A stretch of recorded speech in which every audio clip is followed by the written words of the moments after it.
Ethiopia के ज्वालामुखी से राख का गुबार उत्तरी अरब सागर में फैलने के बाद कई एयरलाइंस को अपनी उड़ानें तक रद्द करनी पड़ी।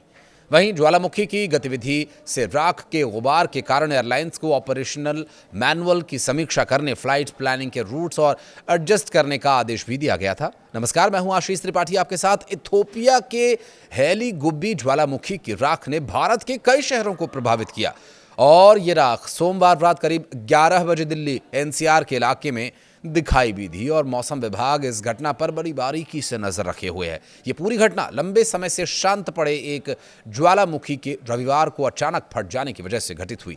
ये ज्वालामुखी करीब करीब 10,000 सालों से शांत पड़ा था और ऐसा पहली बार हुआ जब 10,000 सालों में इससे ब्लास्ट और राख उड़ने की खबर सामने आई।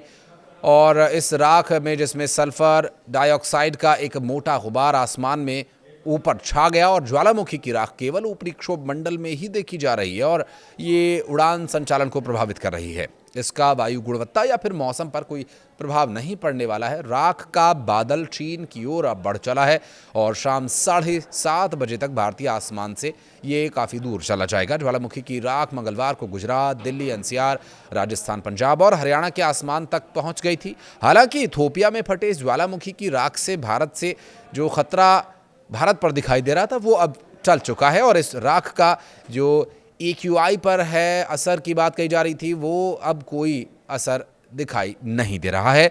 मौसम विभाग के मुताबिक राख का बादल अब चीन की ओर बढ़ रहा है। ऊपरी वायुमंडल जिसे हम स्ट्रेटोस्फियर कहते हैं और इसमें इसकी मौजूदगी देखी जा रही है। आने वाले कुछ दिनों में ये महीन धूल प्रशांत महासागर की ओर बढ़ जाएगी। ज्वालामुखी की राख के चलते 25 नवंबर को 1 बजे से 6 बजे के बीच 7 अंतर्राष्ट्रीय उड़ानों को कैंसिल किया गया।